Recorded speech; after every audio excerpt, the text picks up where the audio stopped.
Hey everyone, welcome back to the channel where we discuss all things living here in the great state of Maryland. And today we are talking about the top things that you need to know about living in Columbia, Maryland in 2025. And we're going to jump right into it. And the first thing that came to mind is that Columbia really has one of the best night scenes probably in most of central Maryland. And by night scene, I was trying to think of the right term here is, for me as a dad and someone who's just tired and exhausted all the time, just looking for a night out for a date night, like dinner, maybe some good dessert, a little bit of entertainment, right? So nothing crazy.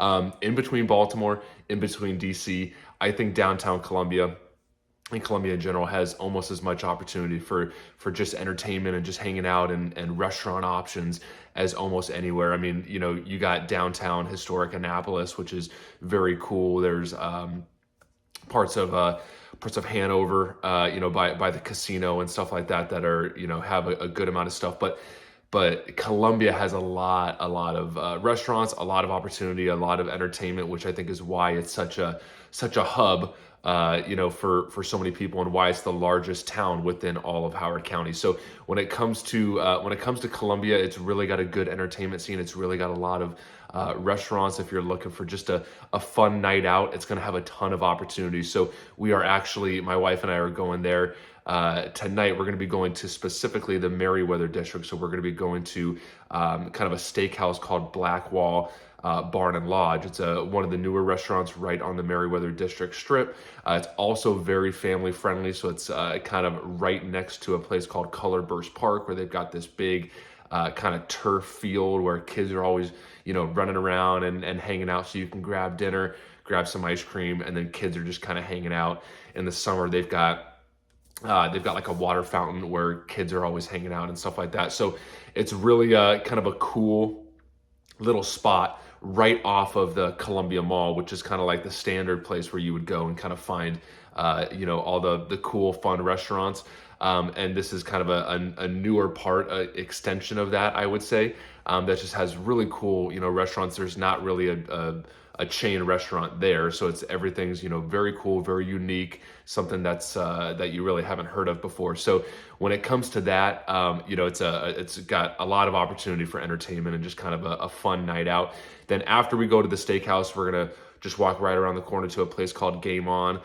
It's just like an adult arcade, so it's really fun. You can go in there, and on Wednesday nights they have, I think it's like half off the tokens or whatever, so you can buy the tokens, and then we're playing the basketball games. They've got all the different old school like games from the 90s. They've got the dance off game that I'm always trying to beat my wife at, and just kind of all these fun games and stuff. And then it's got a bar right in there and stuff like that. So when it comes to specifically to that, we find ourselves on date nights and just like nights out, even with the kids, we find ourselves in Columbia all the time for that reason. So I would definitely lead off with that being a top reason of something that you can count on when being in Columbia.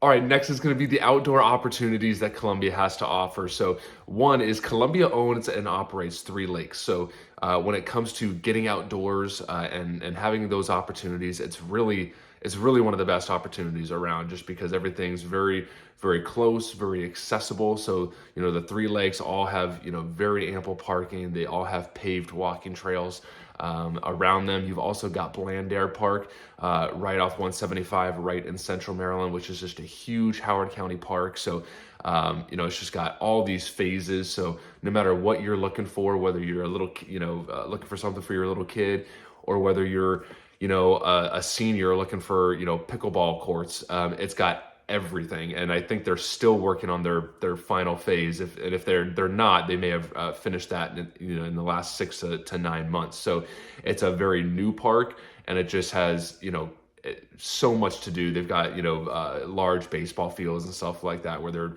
always having games and tournaments and stuff like that. And then, like I said, the multiple playgrounds and all these different things. And it's right in central Columbia, so it's super local, super central. And it is a county park, so they did it very well. There's no cost or anything like that. When I've been there, it hasn't been too crazy because it is so big and expansive, that I haven't really seen it yet with overcrowding. Although I will say I usually take my kids there during the week, just with some of the job flexibility and stuff that I have. So I haven't seen it a ton on the weekends, so it could so don't quote me on that. It could get a little crazy on the weekends, but it's something that I've seen that hasn't gotten too overcrowded yet. So we'll see. I guess time will tell on that.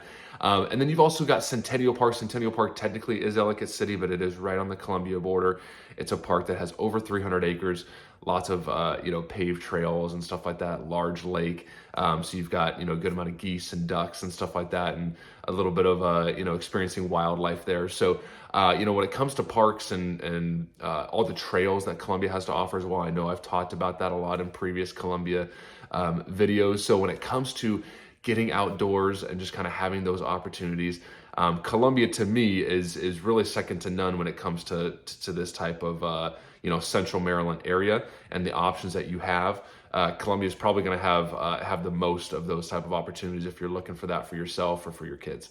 All right, next is going to be the fact that Columbia has a city tax. It's called Columbia Association, CA, city tax, CPRA. So there's a handful of different names that you will probably hear thrown out there. But essentially, just want to always let people know, especially if you're coming from out of the area and potentially looking to become a homeowner, how this works quickly and what this looks like. So I had referenced the three lakes here in the last point.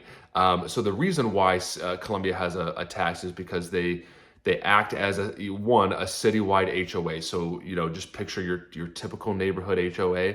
Columbia Association acts as that, basically to 85% of the city, of the town, right? So they've got bylaws, they've got covenants, they've got architectural guidelines.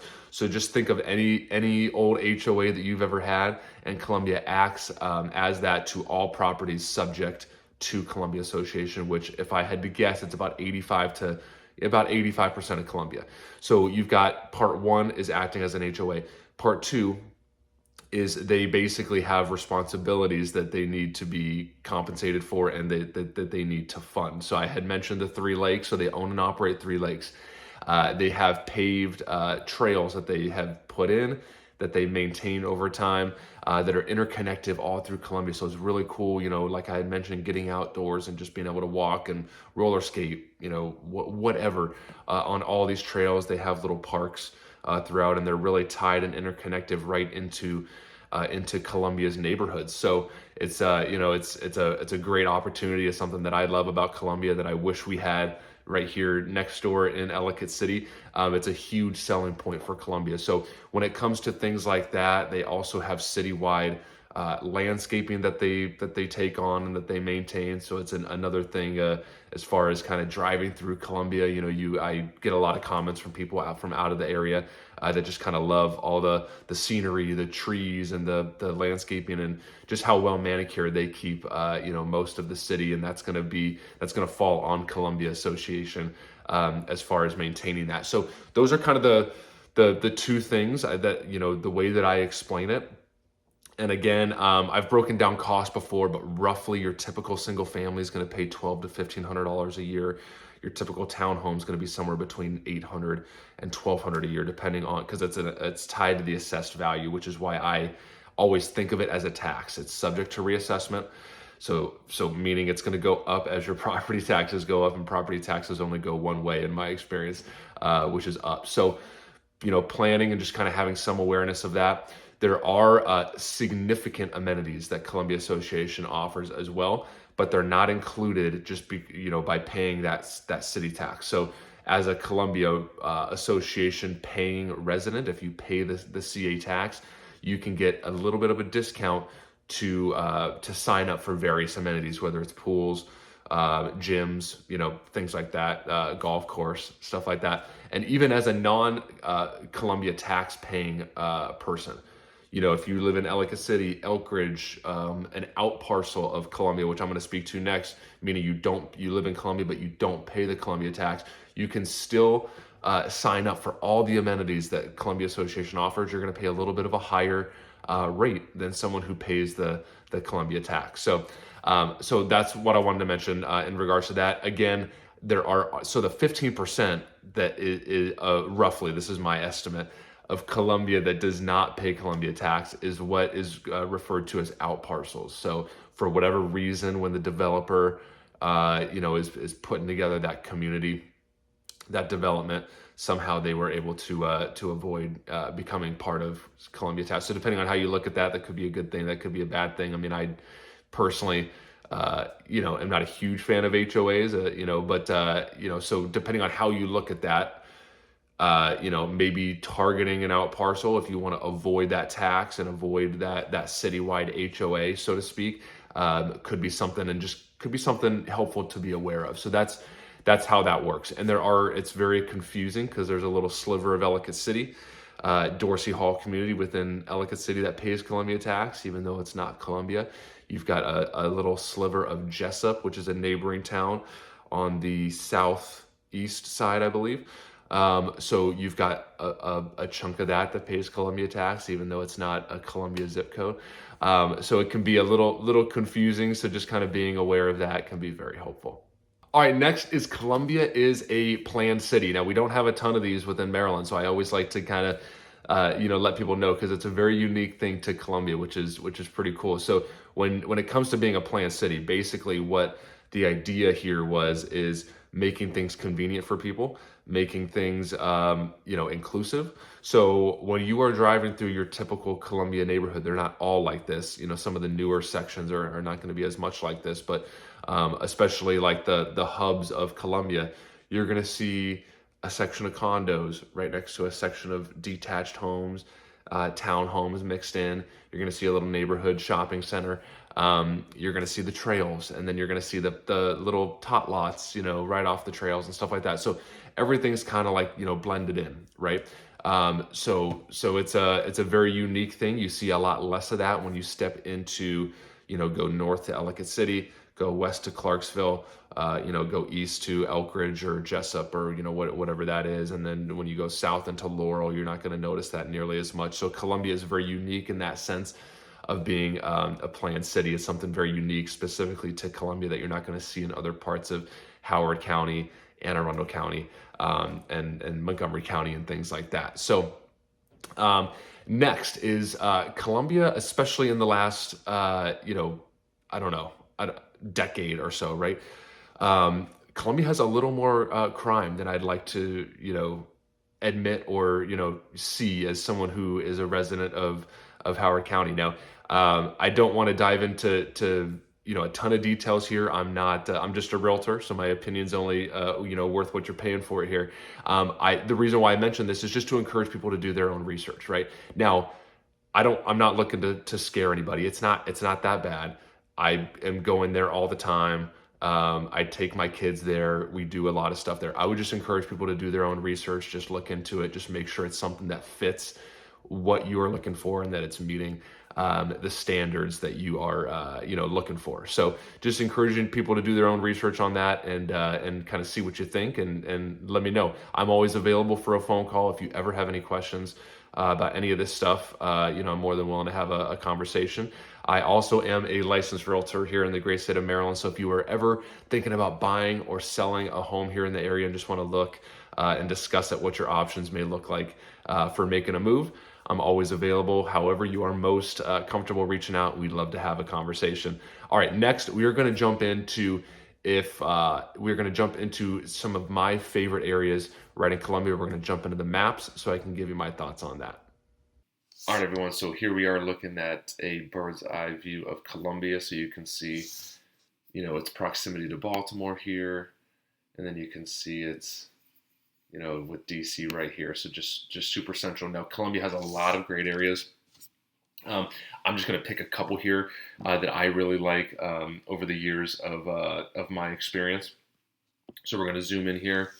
So first, it's going to be King's Contrivance. Okay, I think this is a great area. It's it puts you on the south end. So especially if you're going to DC or even Baltimore, because it puts you pretty close to 32 and 95 here.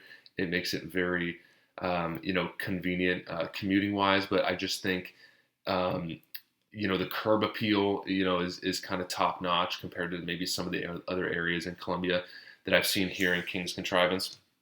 And it's just a very clean, well put together part of Columbia. So it's something that I, have grown to enjoy over the years. So that's going to be one of the top areas. There, you're also not too far from Lake Elkhorn. And then you've got you've got River Hill, right? So you've got this little sliver here, but mainly here just north of 32. So you would take 29 right here. The first exit off 32 is Cedar Lane. You've got a nice little townhome community here.